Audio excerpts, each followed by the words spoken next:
Yeah. Hi everyone, thank you so much for joining another Lead Squared webinar. This is Shivani. I initiate the webinars at Lead Squared and I primarily work for the marketing team. So we are talking about stockbroking today. Essentially, we will learn from angel broking. We will learn from Mr. Prabhakar Tiwari, who is our key speaker for the webinar. He is the Chief Growth Officer at Angel Broking. So this session is all about lessons from angel broking, the impact of digital transformation on stockbroking. I also have with us our special host Nilesh, who is the co-founder and CEO at Lead Square. So just before we dive into the session, here are a couple of things that you might hear about in this session. You will hear about actually. So we will of course talk about the impact of COVID. We will talk about the change in investor expectations due to the emergence of a digital economy. We will also cover things on customer engagement, experience, revenues, and of course, we will talk about the technological trends. So, with that, let's get started. A quick reminder to the audience, we have set up a couple of polls, so please do answer questions there. And of course, we are also open to taking questions. So, there's a question panel there. Feel free to post your questions. Over to you, Nilesh and Prabhakar. Please take the session ahead. Thank you so much, Shibani, and thank you for getting us started on a good note. Very welcome, Mr. Prabhakar. Thank you so much for joining us on this session. Really appreciate you finding time. And I think what a good time to be in, right? I mean, broking is getting all the attention it needs on the street, if I may, right? The whole Right. segment, and you being one of the leaders in this category. I would love to hear today from you in last 2 3 years. I mean, you have been in the business for long, but if you sort of give your perspective a little bit on this last 5 years, last 10 years, the journey of this segment of the business, and how, of course, there is COVID is a big event which happened in the world, its impact on this business, and lessons learned from that. I'd love to hear your side of the story and how you have seen that, and then we'll do the conversation going on like that. Yeah, yeah. So first of all, thanks Nilesh and thanks Shivani and thanks Lead Square team for inviting me here. And on behalf of Angel Broking, I want to thank you all. Stock market is a very interesting place to be in, either as an investor or a broker or exchange or whatnot, right? And see, first of all, I want to start by saying that, this is a quotation from one of the Charles Dickens novel, about these were the best of time and these were the worst of times, the tale of two cities, so that's how it is, So if you look at COVID, if you look at the bad side of COVID, I think there are many. A lot of people have lost lives, in the world, and a lot of particularly people in the poor section of the society, they really are kind of got hurt in the process, and many a times government machinery has failed to support people, so a lot of things have gone bad. Economy has suffered. Fiscal deficit planning of government has gone for a toss, and they have to spend a lot of money in vaccination, supporting the poor section of the society.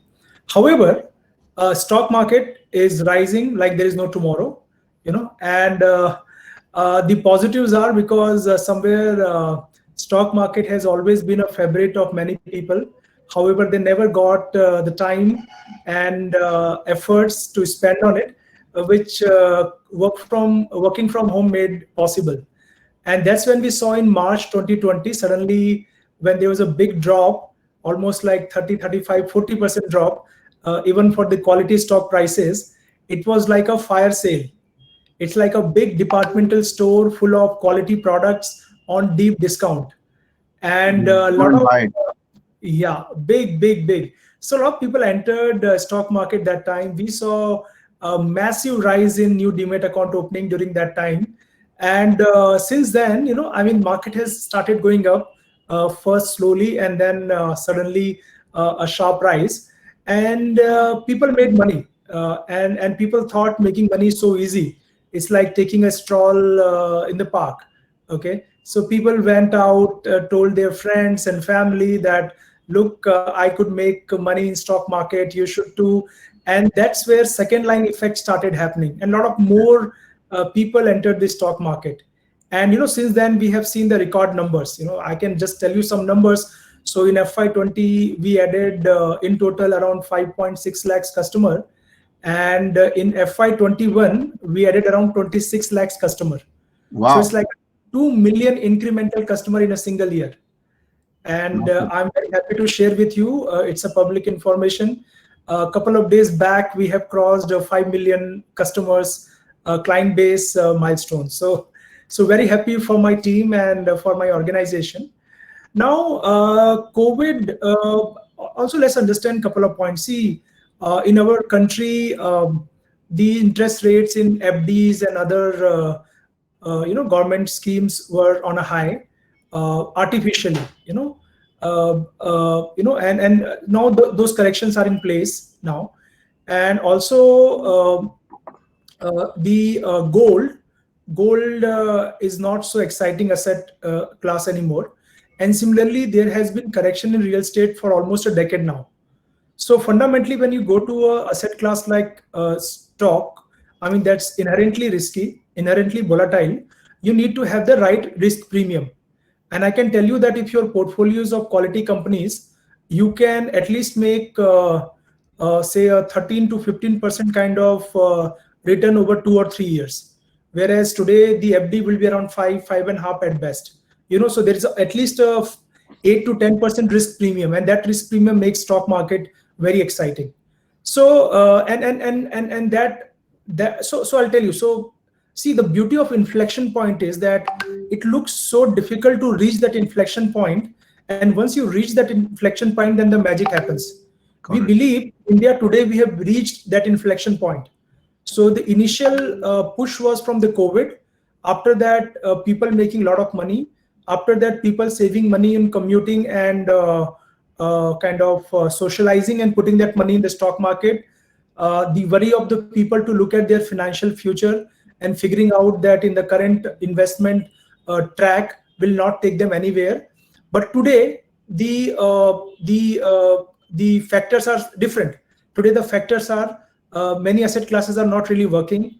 Today, the factors are that many big startups that all millennials and Gen Z are very kind of familiar with, like Zomato, Policybazaar, will get listed sometime this year or next 1 year. Paytm is getting listed, and LIC is planning to enter the stock market. So a lot of LIC policyholder will be they will love to enter the stock market with that. So I'll tell you, so there's a lot of headroom for growth, Nilesh. COVID was just a push in the right direction. At around 4% of penetration, this sector has a lot of headroom for growth. Even if I look at China, it's around 12 to 14%. And if I look at US, it is 35 to 38% kind of penetration we're talking about. There's a lot of headroom for growth. Yeah, for all of us here. Yeah. So you're saying that 2-3 things that happened. One is, of course, people have made money, so that is helping them spread the good word, and the other people are then coming to make money. Second, there was a time availability because of COVID. People are sitting at home, and not all of them, but some of them were making money in the process, right? And that money was getting invested in the market. And because things were available at deep discount, nobody literally lost money in that whole. Everybody made money, right?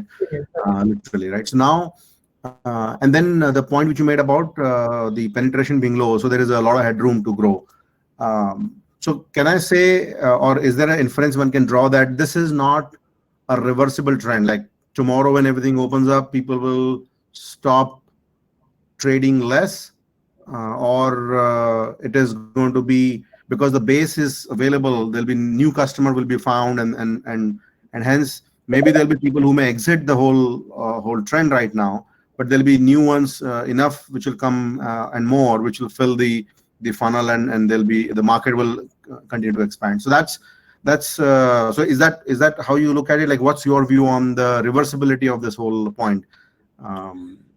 See, I will stick my neck out. I mean, none of us are fortune teller, but let me assure you, our official line is that this trend will continue for next 5 to 7 years at least, and this looks irreversible for a simple reason that the foundation for this kind of growth has been led years back. Years back when smartphone prices fell down sharply, years back when cost of internet fell sharply, years back when Jio made internet possible in tier 2, tier 3, tier 4, this entire foundation for this kind of growth was already led in place. Please understand from a point of view that despite so many years of focusing on bank branches, banks are still not available in tier 3, tier 4 cities. Why? Because it is not affordable there, right? Correct. And the customers there have a lack of accessibility. I'll tell you our data for almost like 18 months to 24 months. This data has remained stable. So we have 90% of new Demat account opening happening from tier 2, tier 3, tier 4 cities. Which is massive. Which is massive. And not just that, 70% of these customers are below 30 years of age, And also understand, as the generation change, their outlook change, their viewpoint change. So today's generation are not as conservative as their parents. Maybe the parents were more concerned about roti kapda makan, and after that they hardly had any disposable income to kind of think about other avenues of investment.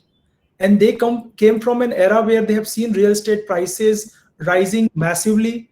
They have come from an era where the gold prices has risen massively. They have come from an era when FDs were giving like 8%, 10% kind of interest rate. But today's generation is least bothered about all of that, and the volatility doesn't kind of frighten them. They understand, because most of them are educated. They understand that volatility does not mean loss. Volatility only means that there is some timing mismatch. So the market will eventually give you a growth, maybe not in first year, second year, third year, in fourth year. But if you work with quality companies, and there's so much information available at your fingertips. I mean, like many people and many experts talk about rise of Robinhood traders. I tell them it's not Robinhood traders. I will tell them a TikTok trader or a YouTube trader. Correct. When TikTok was not banned in India, that time we saw amazing growth with TikTok. Correct. Our brand campaigns on TikTok were as good as any performance marketing campaign. The ROI was amazing. And that became possible because in a humorous way, in a dramatic way, in 30 seconds, people were telling each other about the benefits of stock market. Okay. And then let's talk about YouTube. Like there are 15, 16 official languages in this country. In almost all languages, now you have information regarding stock market, which are available in certain channels. Those channels are run by very genuine people, very expert people. They have a track record, and they talk in your native language. So people kind of gain some sort of exposure to it from TikTok and Instagram, and then they can go deeper in YouTube.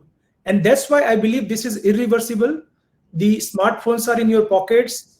The internet costs are cheaper. Information education is possible on YouTube and other OTT or other smart video channels, short video channels. And then the asset classes that you see around you are not at all lucrative, and they won't be lucrative anytime sooner. Got it. No, I think this is a great way to summarize the point you mentioned, because it's all very logical. The internet pricing has gone down. The mobile have become more powerful, and information being available, and a lot of genuine information coming out. I'm sure there is other piece of information there, but a lot of genuine, and also the whole. And I wanted to sort of come to the next point about the technology, because all of these are getting together, and also the advances in how technology is helping solve some of the customer acquisition challenges, customer service challenges, etc. So of course, opportunity comes for a lot of people, but only few are able to take advantage of it. And I think you being a company which has done phenomenal in this space. So what is that how did you, assuming technology was one of the key ingredients to drive some of this success, how do you see the role of technology in building and growing the business at scale and fast? And how did Angel view that the whole technology thing, and how have you adopted the technology to sort of drive this and ride this trend? Yeah. That's very interesting question. Somewhere when I joined the company in 2019, the way our late CEO, Mr. Vinay Agrawal, and our HR head introduced themselves, they said, welcome to Angel Broking. We are 30 years old startup. So that's what they told me way back in 2019. And I found it very, very interesting, having worked in a PayU kind of startup and then having run my own startup. I mean, I found that kind of expression very interesting. And when I joined Angel Broking, I realized that the company is truly, truly tech oriented. And the journey towards tech started for Angel Broking way back in 2016. In fact, let me tell you that Angel Broking was among the first broking house to come out with mobile app. Okay, our first step was not so functional, and that's where our promoter, founder kept pushing the team that, to make it more functional. And in 2 to 3 years time frame, the mobile app became very functional. But we were among the first company to came out with a mobile app, way back when, government started that. In fact, the other thing that I forgot to tell you that we are also able to move forward because of the tech stack that Government of India is supporting now. I mean, the KYC, which was always such challenging thing and used to be such a paper trail, now has become very easy. Thanks to Aadhaar-based authentication and digital locker, DigiLocker, and eMudra and all of that, right? So those things have also helped, and we have always been among the first company to leverage such authentication technology in our DIY journeys. Okay, so to tell you again, so since 2019 also, like since the time I have come in, I started a lot of efforts on making our marketing very, very performance driven and best in class. So today I'm very proud to tell you that we have implemented entire Google marketing platform. We have programmatic DV360, we have Google Campaign Manager, we have GA360 Advanced Analytics, and we used customer journey orchestration in a big way. And now in a digital maturity metrics, we are already at 3. I mean, the only one above point is 4, and we will reach 4, which will be about omni-channel personalization. That's when we will reach there, and we are working towards it. And also, look at the kind of data lake we have, the kind of automation we have put in place. We have been practicing design thinking for almost 1.5 years now. And design thinking, we are focused more on prototyping and scaling up, having the customer view faster. And for almost a quarter, we are working on OKRs. So the entire team is making their own objectives and key result areas. So all of us are empowered to, work in our respective areas. So you asked about technology. I have also told you about the organizational change events which are there. So, and also recently in the month of April, we had Mr. Narayan Gangadhar, our CEO, joining us, and he comes as a techie from Silicon Valley. He has been core engineering guy in Uber, Google, Microsoft kind of organization in his previous stints, and he, in a way, is kind of will push us towards the end game, where we say that we have just started. The journey is very, very steep, and lots of things to do now. And so we will scale up our broking business in a big way. We'll also combine the mutual fund, loan, and insurance business in a single app. And 2 years down the line, we'll have our AMC also, which will be again focused on smart beta products and ETF products. And we have something called ARQ, which is a rule-based investment engine. And I don't think anybody else in the country or maybe in the world has the kind of technology we have with ARQ. Just that we have to simplify it further, and we have to figure out a customer delivery mechanism. And once that is in place, then there's no stopping us. And we believe we exist to simplify investment for customer, and we want to democratize stock market investment. And that's the purpose which drives us, and we'll be able to achieve it with the help of technology. And that's why nowadays we call ourselves a fintech broker. And yes, that's a good way to, because look, today if my knowledge of the segment is of course far lower than you have seen this business very, very closely. The ability to compete in this segment the competition is also very high. It's not a segment where there are only few players, and I'll come to the question about how the segment is going to evolve. But today, so with this and deploying technology, gives you a competitive edge, if I may call, in a sense that if you make it easier for the customer to come forward, if you make it easier for them to sign up, if you then make it easier for them to run a transaction, and the whole customer experience of it, right? And your ability to monitor more closely how every customer is behaving, and do the analytics on that, and find the ones which you want to sort of focus on more, for example, to do a cross-sell or upsell kind of scenario. So would you call so, and you did describe it, but when you look at the competitive angle in the business and the technology, so can we say that the ones who are adopting technology faster will be the ones who would end up growing? Maybe others will survive, but may not grow as fast as the ones who are investing in technology. Can we say that, or what has been your sort of take on that and observation? See, I mean, it has always been about survival of the fittest. Okay. And let's look at what is required in today's time. So today's time, people need a lot of transparency, a lot of openness. They also, which technology can provide. I mean, you cannot be a kind of a manpower heavy and bureaucracy heavy organization and can afford to give transparency and openness to people. Second, technology. See the long tail in brokerage. I don't have the firm numbers, but at some point of time there were like more than 5,000 brokers or something. Like maybe the numbers would have come down by 50% by now, and in another 1 year, further 30-40% reduction on that number will happen. So you can imagine what I'm talking about, right? Also, not just that, even SEBI, and I will tell you that we have got one of the best regulator in the world.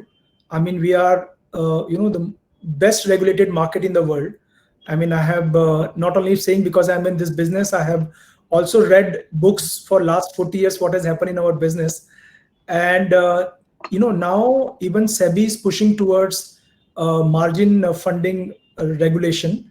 And that regulation means that, a small time broker cannot give infinite margin funding, and, cannot give big leverage.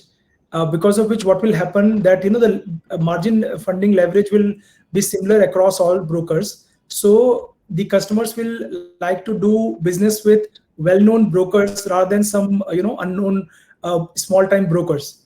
So not only they are getting punished on technology, they are getting punished on, cost of regulation and meeting the regulatory requirement, because SEBI will keep pushing, or exchanges will keep pushing for more and more regulation, bringing more transparency and openness so that investor interests are safeguarded. And then third is, of course, technology. I mean, if they will not use technology, then they cannot really service a large number of customers. I mean, the only way to service large number of customers in the best possible manner is leveraging technology. And that's what we are building towards. And that's why you see a lot of venture funded companies in our sector. They are doing extremely well.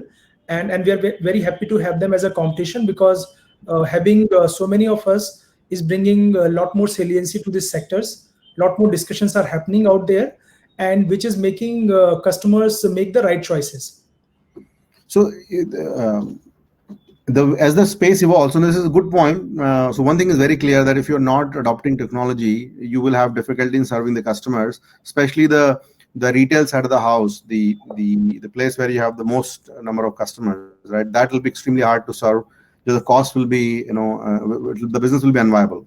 But at the same time, do you see that this space evolving into like a few player business, or will it be like few large players, maybe few dozen, of course with different size, and then not a very long tail, but still there'll be few hundreds more in the business? Like, how do you see that the whole market evolving? See, I mean, honestly, there could be multiple value proposition. Pricing is one value proposition. Customer experience is another value proposition. There could be few more value proposition. Okay, like some people are saying that we will only charge money to you if you make money in your trade. Okay, so that can also be a value proposition. Also, I mean, see, this industry is ever evolving, because and there's no natural way it will progress. So, I cannot predict at this point of time, because, some of it will happen due to regulatory requirement. Some of it will happen due to new technology which will come in, right? Today's technology, I can only tell you what today's technology make possible, right? Correct. So, but what I can tell you very, very clearly is that fundamentally, I mean, for a large profitable company, there is space for only two people. And the only way to ensure that you are there, you have to be number one. And that's what we are trying to do as an organization. So we have stated policy of being number one in next 2 years. And we are a publicly listed company. So we say such things with a lot of gravity. And our intent is, and we are putting efforts towards it. We know it is not easy, but we are not choosing easy. We are choosing to be number one, and we are working towards it. First of all, I'll all the loads of good luck to your initiative, and I'm sure you all are working extremely hard to achieve that.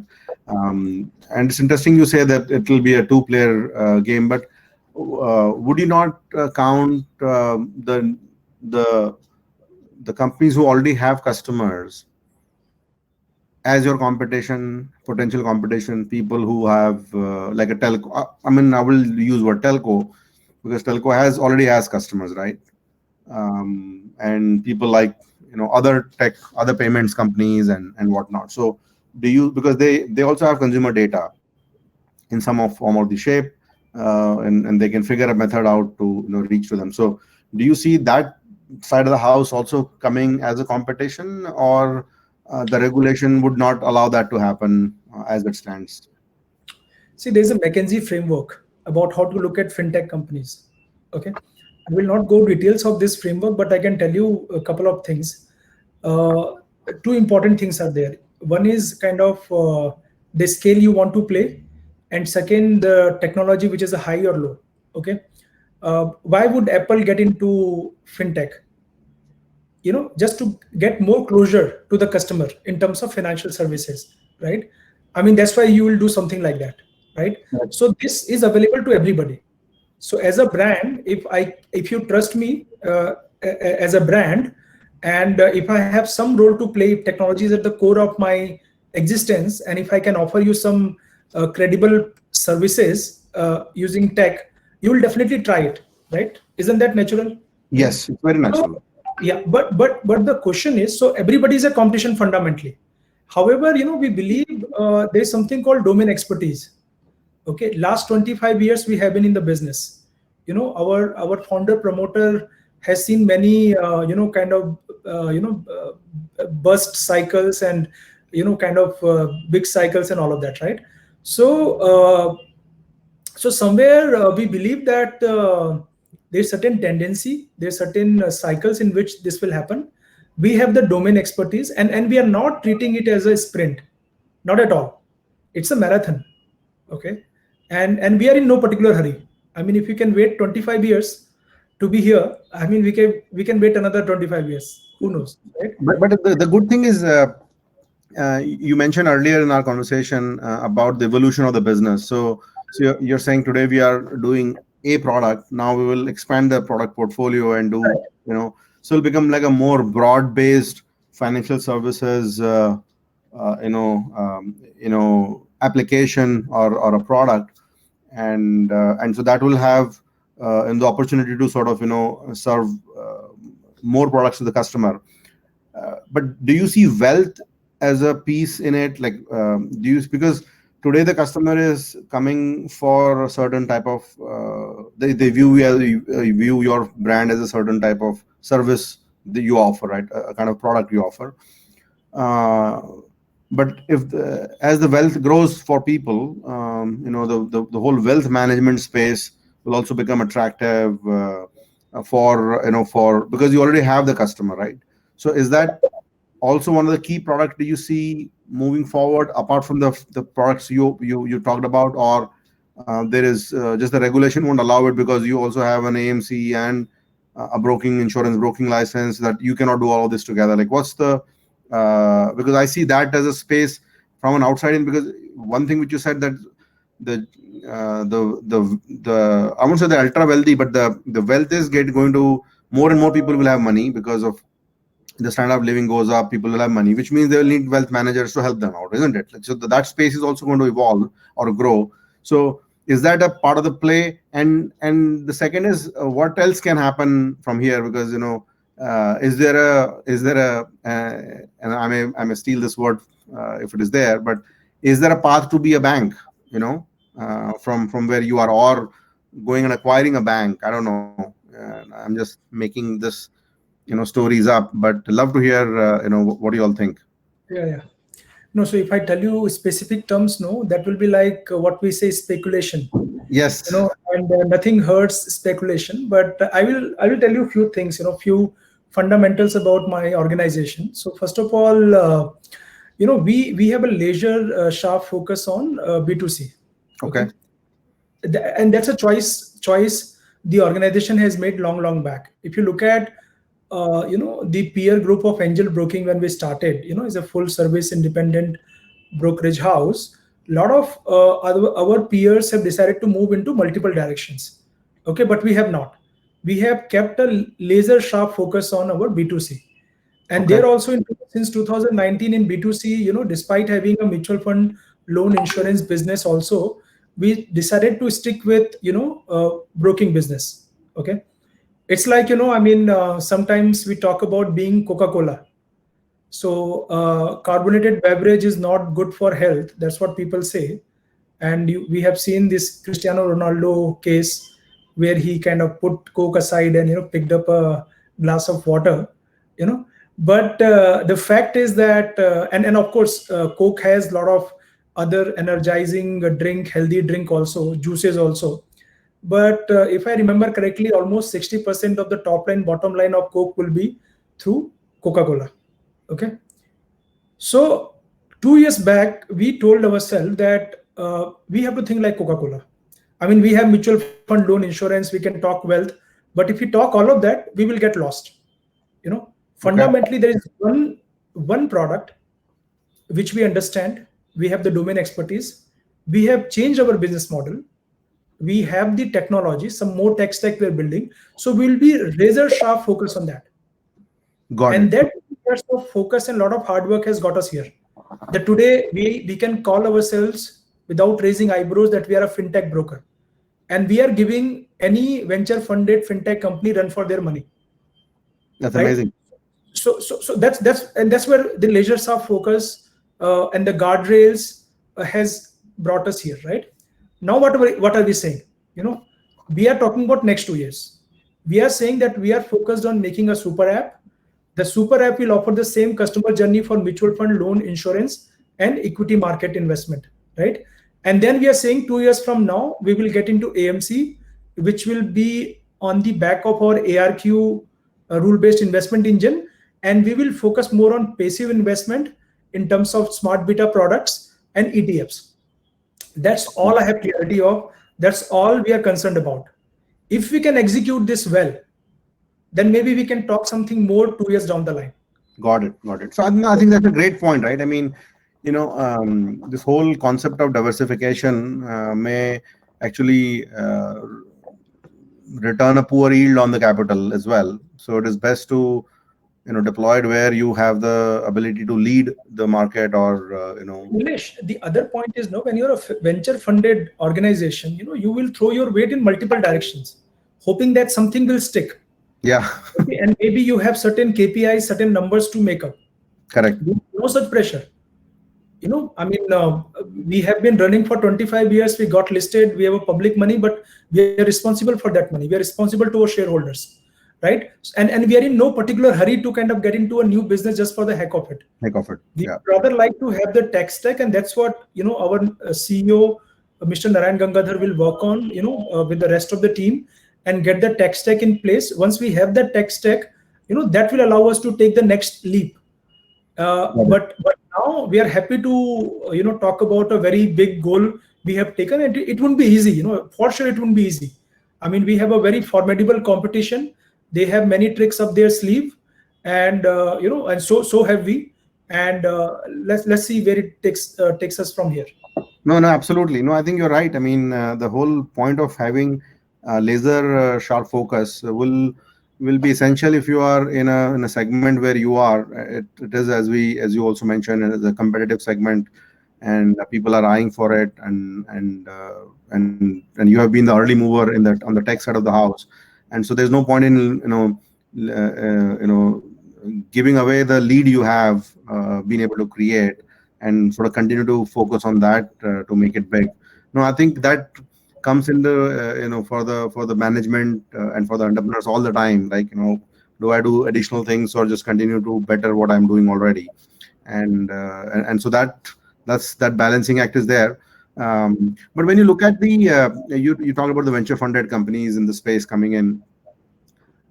If you have to make any hypothesis, and this is just for for us to really think about possible ideas, what worries you from these venture funded companies? Like, what is that they can do which will make them lead in the business than the since you already invested in technology? So, like, what worries you in that sense? Like, is there anything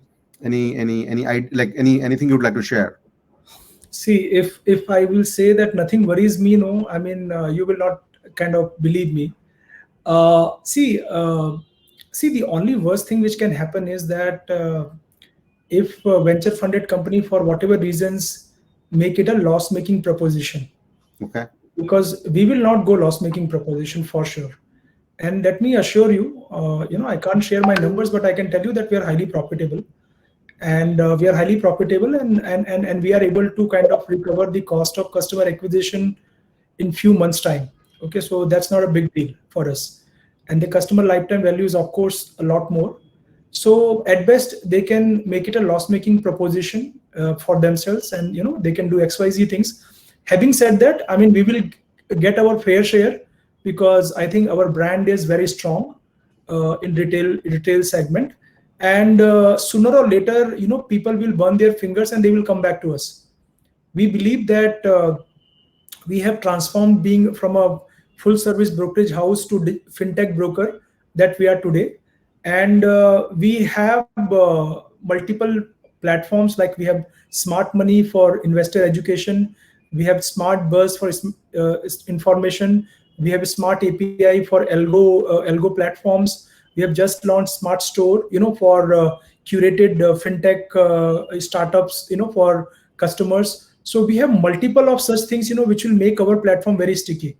And the way we want to play it is that we want to build a platform business with open architecture. We believe that we can be at best a mothership, but for making a vibrant ecosystem around us and make our platform more valuable to our user, we have to allow other smaller ships to plug and play on our system. So honestly, I mean, the only worry would be, and that will be a short term only, will be if someone wants to play dirty for whatever reasons. Not dirty, I mean, knowingly, but maybe everybody has their imperative. Yeah, but that could be their strategy. Because what they have a strategy called loss leader. You make a loss in one segment to make it up in some other segment. Correct. But there also, we believe that we are here for long term. There could be a short term, 6 months, even 2 quarters, 3 quarters, but not more than that. And of course, what is really happening is that as we are gaining scale, our ability to invest more in the business is increasing. So we will not let anybody snatch our market share. At the moment, there are so many first timer coming in the market that, we don't have to bother about what others are doing. We have to focus and execute, what we are doing right, and automatically our numbers will happen. But at some stage, if required, like, we also know how to, go aggressive in this. Got it. So you mentioned about an interesting point about building an interconnected system. So could you, for the benefit of the audience, share what would be a good, like some examples of who would be a good interconnect party for the platform, so that people can learn of let's say if there are people who may want to connect with your platform. So what are the ideas you can share with them? So first of all, like, very happy to share that, we have Small Case, Sensible, Streak, already available in our platform. We also have Digital Gold, and we also have tied up with Vested, for helping people invest in international markets. So, also through Smart API, people can do high frequency trading. So if you have made some algo for algo trading and high frequency trading, and if you have an account with Angel Broking, you can actually plug and play your all of that is possible. And those APIs are available in many codes, so you can actually use it in multiple languages, coding languages, which are possible. And we have a curated fintech smart store, which has just been launched. You can actually search for Smart Store at Angel Broking YouTube channel, and you'll come to know where we are curating fintech players which are tried and tested, and we are allowing our customer to have a look at those fintech players, and if they want to do business, they can do business directly with them. Very interesting. We're also talking to people, helping traders file their taxes at a fraction of a cost. So that will also be available on our platform. And there are a few more discussions right now, which I cannot disclose at this juncture. But if anybody wants to kind of do a plug and play on our platform, they're most welcome. You can market to our customers, and so we will kind of do a due diligence on you, so that customers' interests are safeguarded. However, after that, you can plug and play on our platform. This is very interesting. I've not seen many people do this, but this is very interesting that you are able to bring in other services and sort of offer in a sort of a marketplace, if I may call, that your customers can take advantage of that and make it easy for them to sort of look at the other products. You did mention about the high frequency trading. I have honestly, I don't know even anybody who does that as a friend, but is that segment growing rapidly? Like, if you can tell us a little bit about that, because I don't think people know much about that segment. Like, is it growing, and what is it like, and who does some of these things? Okay. See, often I can't recall numbers, so I won't offer any. But what I can tell you that since the time we have launched Smart API, we have seen rapid increase in registration, and almost like at least what I'll say, month on month, 30% growth month on month. Wow. So that kind of number we have seen. I'm talking since October, November last year. So we have seen that kind of number increase. Okay. And what I can tell you from and in fact, even in you said you have no one in your friend circle. I didn't know about my friend circle either, but a lot of people reached out to me asking me that, how they can do it. And then I got to know why are they interested, like, in such things, So I'll tell you, so this is increasing in India for a simple reason that the volatile markets offer many opportunities, and people who are sophisticated traders, and if they have plenty of money to put into this, they can definitely do. So I won't advise it to retail investor with small capital, because most of the people who are into HFT and algo are people with huge capital base, and even if they make temporary losses, they can survive that. So I would advise people not to get into HFT algo trading unless you are working with someone who knows what they're doing. Yeah. No. I think it's like you hear all of this, and of course it's very programmatic driven. So you really have to have the knowledge of what you're doing before you can even attempt. No, I think this has been great. What I would like to sort of bring Shibani in. I can see some questions coming in, so would love to take some questions from people and maybe respond to, some of them will be eager to hear from you. I'm sure there'll be somebody asking where the market is going to be corrected or not. We can avoid those questions. Yeah. We don't have to go to predicting the market, but other questions where, which are interesting, Shibani, if you can bring it up, that'll be awesome. Sure, there are quite a few questions here. So let me just, So Jignesh's question, he says, in the world of digital transformation, apart from AI and personalization, what do you think about EI and hyper-personalization based data usage for brokers to communicate with customers in activation plays? Yeah. I mean, you're so right. Hyper personalization is possible, and people are leveraging it. We are also working towards it. I mean, we are working on towards customer data platform and customer intelligence platform. So these are the technologies. We have GA360 Advanced Analytics, and we are flowing both our lead and conversion side data there, and also our revenue side data there. And that is giving us interesting personas which are possible. And with those hyper personalization, you can actually take into account entire history of the customer, including what has been their recent kind of interest, and that will allow you to kind of offer them very pointed kind of things in terms of product, services, or some other incentives. So you are very right. We are just moving in that direction. We are not totally there. Maybe 1 or 2 quarters, we can do meaningful work on hyper personalization. Got it. Shibani, I think you there? Okay, cool. Yeah. Sorry, I'm just getting mixed up with a few things. Okay, here, this question's from Nitin. He says, Prabhakar, how did Angel focus on tier 2, 3, and 4? What did you do different? How did you measure their outlook? Okay, so I must say my marketing team has done a wonderful job.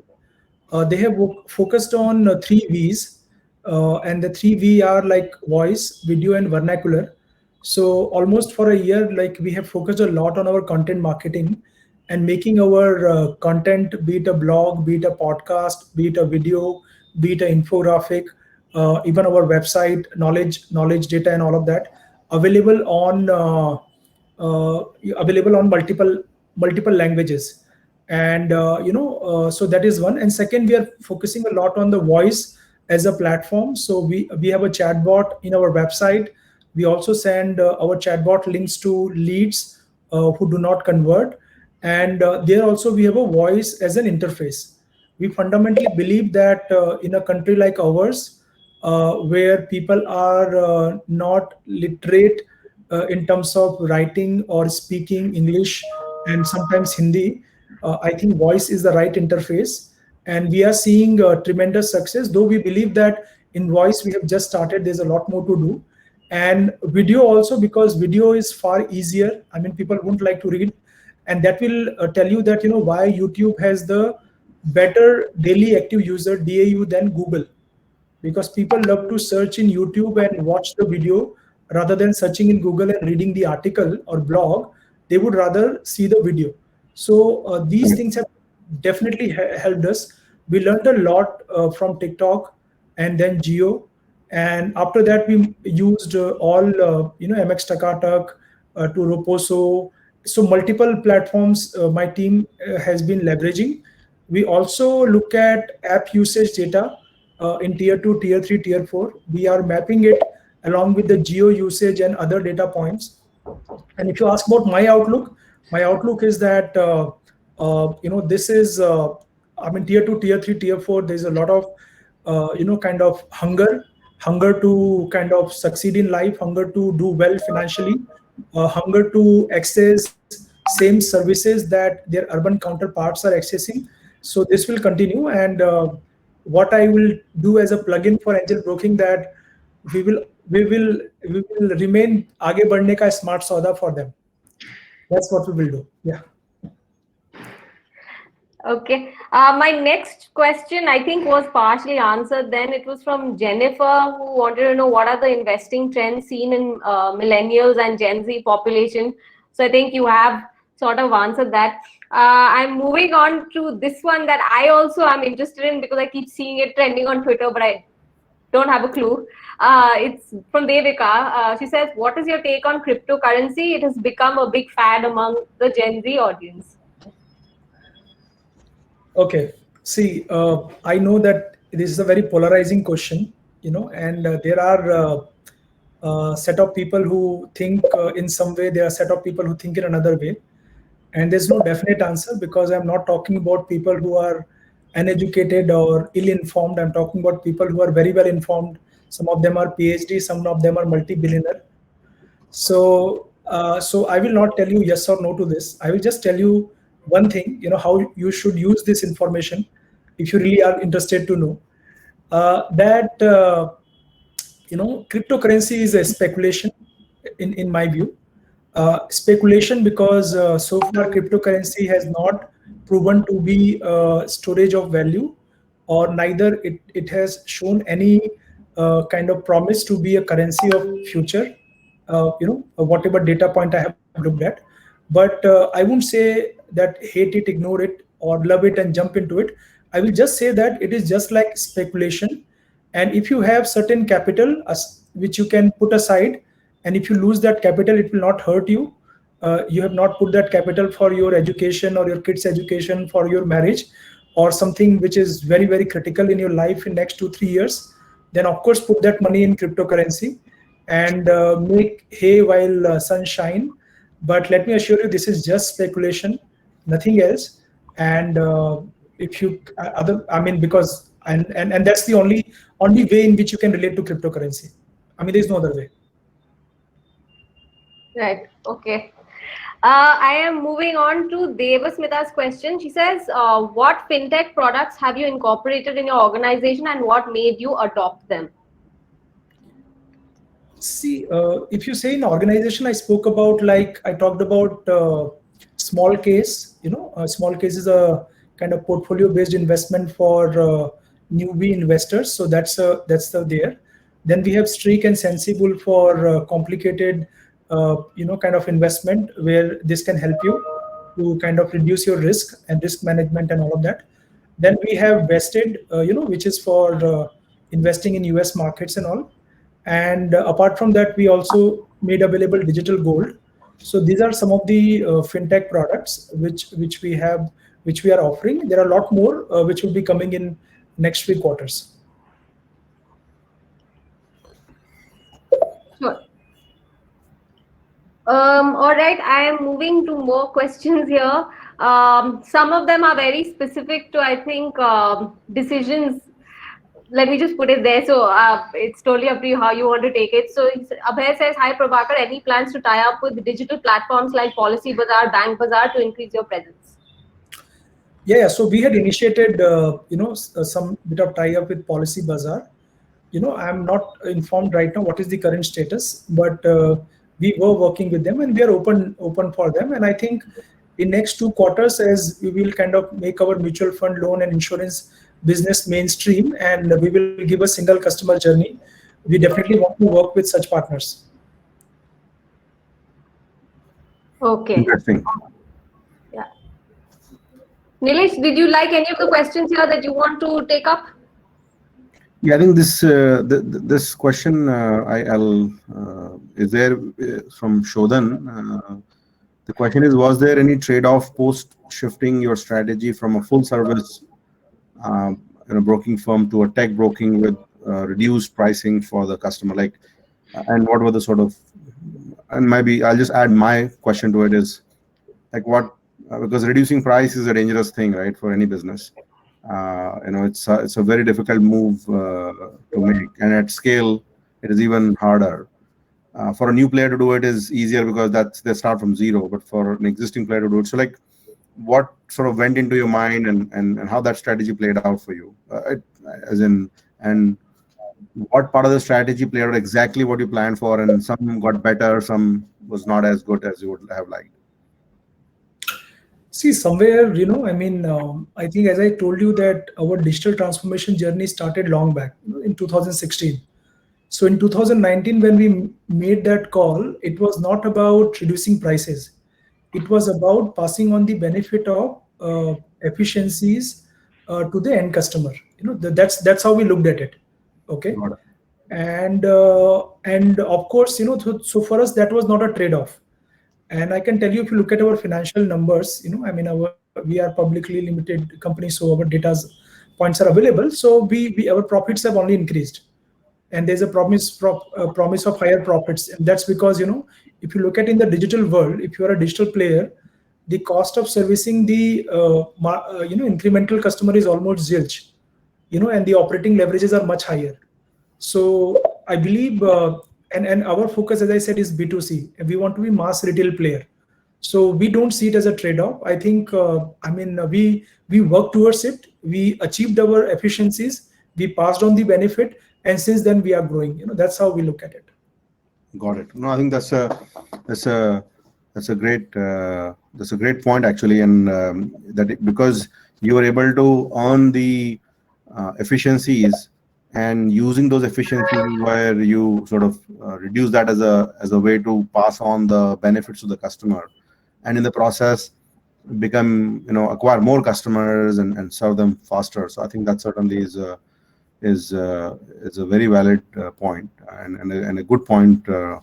When somebody wants to do that strategy, then they have to first focus on the gains in efficiency, and once you achieve that, then you can sort of pass it on. So no, I think this is awesome. I think we had this was a great session. I really enjoyed it. I mean, coming from the whole information coming from the trenches, all good information which came for us today, and I'm so thankful that you could find time today to share all this with us and our audience. And I think today we also took many questions from the audience and responded to that. So any final words, sir? Would really, from our side, we wish you and your entire team all the best to in achieving your goals. We're always aligned to that, and would love to hear any final comments you have before we close. No, so thank you, Nilesh, and thank you, Shivani, for hosting me today. And only thing I would say that I believe in the future of India. I am bullish about India, and together, we will take India to new heights.